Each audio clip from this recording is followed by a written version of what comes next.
নির্বাচনে যখন দেখবে যে নৌকা ছাড়া আর সব মার্কা আছে, তখন তার পাপ মোচনের সুবর্ণ সুযোগ হলো, সে ঝাঁপায় পড়বে অন্য দলে।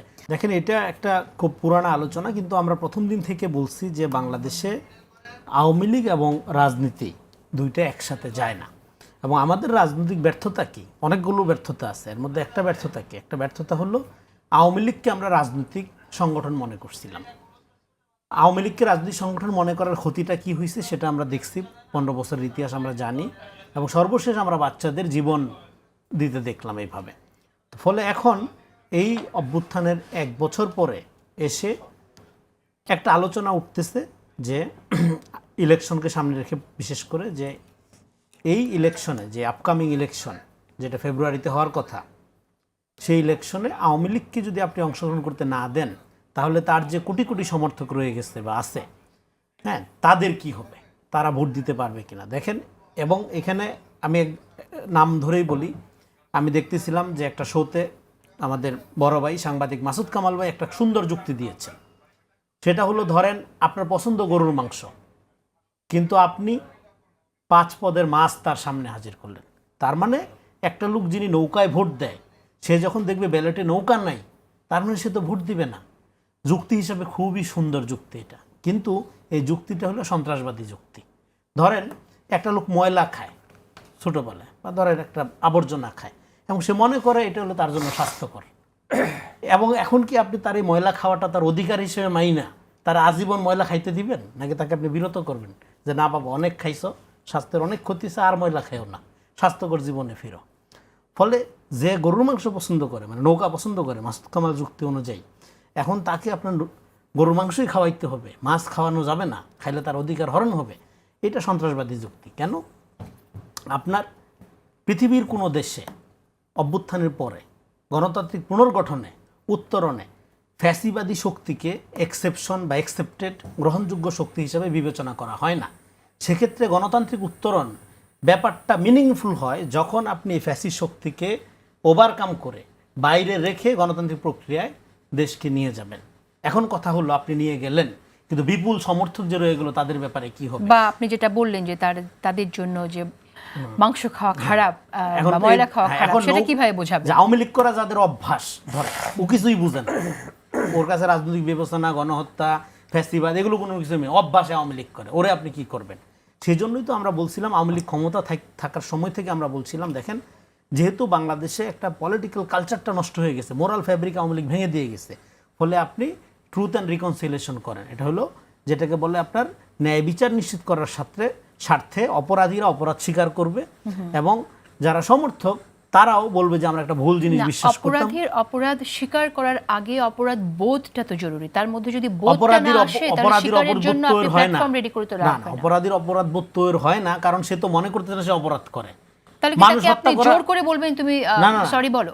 জোর করে না। আপনি রাজসাক্ষী পাইলেন না, আপনি একজনকে রাজসাক্ষী কিভাবে পাইলেন? ফলে আপনি তো এটা ইনকোয়ারি করেন নাই। আপনি এটা এখানে সরকারের দুর্বলতা, এটা বলতে হবে। দেখেন, সরকার যদি শুরুর থেকে উদ্যোগ নিত, গ্রামে গঞ্জে মাঠে ময়দানে গিয়ে যে আওয়ামী লীগের যারা পোস্টেড নেতা কর্মী তাদেরকে, এবং যারা গণহত্যায় অংশগ্রহণ করছে, শুধু এই জুলাই অভ্যুত্থানে না, আপনার এর আগে পর্যন্ত যারা অপরাধী তাদেরকে একদিকে করা, আর যারা আওয়ামী লীগের সমর্থক তাদেরকে বলতে, হ্যাঁ তোমরা সমর্থন করে কোনো অন্যায় করো নাই, এটা ভুল করছো, ফলে তোমাদের চিহ্নিত অপরাধীদেরকে ধরতে বা চিহ্নিত করতে তোমরা সহযোগিতা করো। এটা একটু ভেগ হয়ে গেল কথাটা, কারণ সমর্থক কারা সেটা সরকার জানবে কি করে? না, আমি বলতেছি আপনারা যখন কমিশন করবেন, যখন আপনি উদ্যোগ নেবেন, এটা যাতে, এটা সাউথ আফ্রিকাতে হয়েছে, রোয়ান্ডাতে হয়েছে, পৃথিবীর বহু দেশে হয়েছে। আমরা কোনো রকেট সায়েন্সের কথা বলছি না, নতুন কোনো কথা বলছি না, এটা পৃথিবীর বহু দেশে হয়েছে। এবং ডক্টর ইউনূসের মতো একজন আমাদের গ্লোবালি খ্যাতিমান ব্যক্তি, উনি যদি চাইতেন সারা পৃথিবীর এক্সপার্টিসরা সেটা সহযোগিতা করে জিনিসটা করতো, এটা করা গেল না। সরাসরি যারা সম্পৃক্ত তাদের ক্ষেত্রে এখন এখানে আলোচনাটা দুইটা দিক থেকে যেটা, কিন্তু এখানে সমর্থকদের ব্যাপারটা যেটা, যারা ভোটার তাদের এখন দুই জায়গা মনোযোগ, সেটাকে আমরা কিভাবে করব? আপনি আওয়ামী লীগের বিচারটাও করলেন না। এখন একটা নামকাওয়াস্তে প্রতিবাদ এগুলোর কারণে আপনি বিচারিক কার্যক্রম, আওয়ামী লীগের কার্যক্রম স্থগিত করলেন একটা রায়ের মধ্য দিয়ে। তো বিচারিক কার্যক্রম স্থগিত করার কারণে সে হয়তো নির্বাচনে অংশগ্রহণ করতে পারে। ফলে এখন এই ধরনের কথা উঠছে, তাহলে ইনক্লুসিভ নির্বাচন কিভাবে হবে এই ভোটারদের ছাড়া? ফলে আমি মনে করি এখানে দুইটা জিনিস আছে। সংগঠন হিসেবে আওয়ামী লীগের বিচার করতে হবে, আমি বলছি শুধু ব্যক্তি না। কারণ ছাত্র এই 15 বছরের অন্যায় অত্যাচার যদি এক পাশেও রাখি, আপনার জুলাই শুধু মানে জুলাই আগস্টে ছাত্রদের দমন করার সিদ্ধান্তটা কি আওয়ামী লীগের ব্যক্তির সিদ্ধান্ত ছিল, মানে শেখ হাসিনার ব্যক্তির সিদ্ধান্ত ছিল, নাকি এটা সাংগঠনিক নির্দেশনা ছিল সমস্ত অঙ্গ সংগঠন সহ? অবশ্যই এটা সাংগঠনিক সিদ্ধান্ত ছিল। ফলে সংগঠনের বিচার করার বিধান পৃথিবীর বহু দেশে আছে। এখন আপনি আবার এরা বলবে যে না, সংগঠন কি করে অপরাধ করে, সংগঠনের তো কোনো হাত পাও নাই, হ্যাঁ, এরকম যুক্তি আসবে। ফলে আমাদের যুক্তির কোনো শেষ নাই। দেখেন, যুক্তির চেয়ে সত্য বড়। যুক্তি দিয়ে সবসময় সত্য প্রতিষ্ঠিত হয়, ব্যাপারটা এরকম না। যুক্তি দিয়ে মিথ্যাও প্রতিষ্ঠিত করা যায়, এবং যুক্তিকে আমাদের এখানে জ্ঞান মনে করা হয়, যেটা সবচেয়ে ডেঞ্জারাস। যুক্তির সাথে জ্ঞানের কোনো সম্পর্ক নাই। যুক্তি একটা প্রাইমারি ব্যাপার, সেটা আপনি যুক্তি দিয়ে সত্যের পক্ষে যেতে পারেন, আগে যেটা বললাম মিথ্যার পক্ষে যেতে পারেন। ফলে এখন যারা আওয়ামী লীগের এই যুক্তিটা দিচ্ছে যে গরুর মাংস এবং মাছ পদের ক্ষেত্রে, তারা দুই সমস্যাটা তৈরি করছে। সেটা হলো নির্বাচন প্রক্রিয়াটা ইটসেলফ একটা রিকনসিলিয়েশন প্রক্রিয়া বা পুনর্গঠন প্রক্রিয়া আকারে হাজির হতে পারে। কেমন? সেটা হলো আওয়ামী লীগ আমাদের এখানে ইন্টিমেট এনিমি, ঘনিষ্ঠ শত্রু। একটা ফ্যামিলিতে ধরেন, এই যে আমরা বারবার বলছি, এক ভাই জামাত, এক ভাই বিএনপি, এক ভাই আওয়ামী লীগ করে, ফলে এক ভাই আরেক ভাইকে তো মেরে ফেলবে না। সেক্ষেত্রে নির্বাচনটা আসলে দেখা যাবে, যদি যেহেতু নৌকা নাই, ফলে যারা মাসুদ ভাইরা যে যুক্তিরা দিচ্ছে যে নৌকা নাই তার মানে গণতন্ত্র তো হচ্ছে না, নৌকা নাই, ফলে তার সামনে সুবর্ণ সুযোগ হয়েছে নৌকার মায়া, নৌকার বদভ্যাস, ওই যে ময়লা খাওয়ার অভ্যাস, এটা কাটায় উঠা নতুন যে দলগুলো আছে এগুলোর মধ্যে নিজেদের ভাগ করে নেওয়া। আর অনেক দল আছে আওয়ামী মনোভাবাপন্ন, আওয়ামী লীগের সাথে চিন্তা আছে, এত নাম ম্যানিফেস্টোতে মিলে, এমন বহু বাম আছে, সিপিবি আছে এখানে। আওয়ামী লীগের থাকা না থাকার তো খুব আফসোস করার কিছু নাই, সিপিবি যে দেশে থাকে, তাই না? তো সেক্ষেত্রে তাদের জন্য কিন্তু আপনার গরুর মাংস না হইলেও মোষের মাংস আছে এখানে, হ্যাঁ।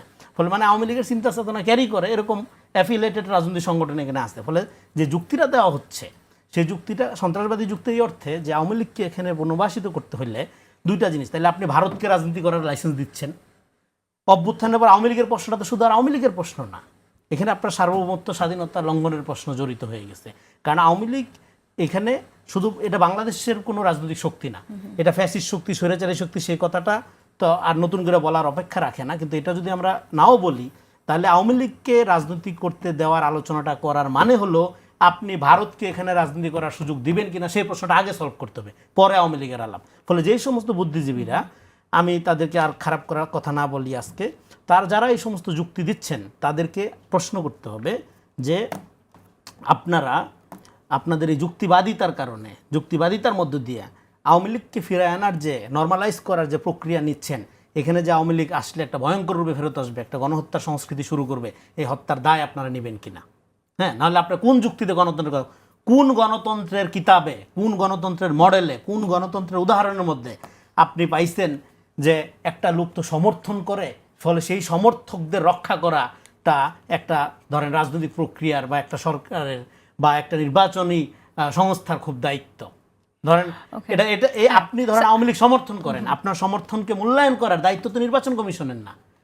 বরং আমি বলতেছি যেটা, সেক্ষেত্রে যারা বলতেছে যে নির্বাচনে আওয়ামী লীগকে না রাখলে গণতান্ত্রিক প্রক্রিয়া ব্যাহত হবে, তার উল্টা কথাটা বলতেছে। গণতান্ত্রিক প্রক্রিয়া উত্তরণের মানে হলো a country without Awami League.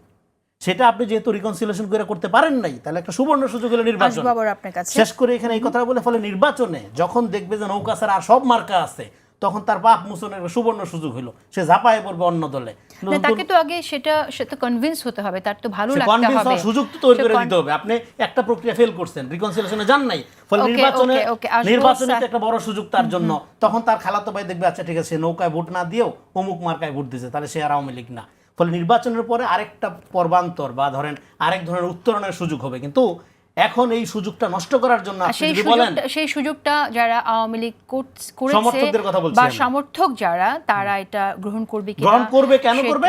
সমাজে বেঁচে থাকা, স্বাভাবিক ব্যবসা বাণিজ্য করা, ভ্রাতৃত্বমূলক সম্পর্ক, তার ভাইয়েরই দল বিএনপি জামাত, হ্যাঁ, এগুলো তারা করে, এটা কোনো সমস্যা না, বড় সমস্যা না। বরং আপনি যদি এই ধরনের আপনার সন্ত্রাসবাদী বুদ্ধিজীবিতা জারি রাখেন, সন্ত্রাসবাদী বলতেছি কারণ দলটা সন্ত্রাসবাদী দল, ফলে তখন তারা দেখবে যে না, এখনো তো সুযোগ সম্ভাবনা আছে, আবার ওই দেশে অফিসও খুলছে, ফলে আমরা এখনো এই গোপন চক্র জারি রাখি, ষড়যন্ত্র জারি রাখি, লুটপাট করার চিন্তা আবারও জারি রাখি।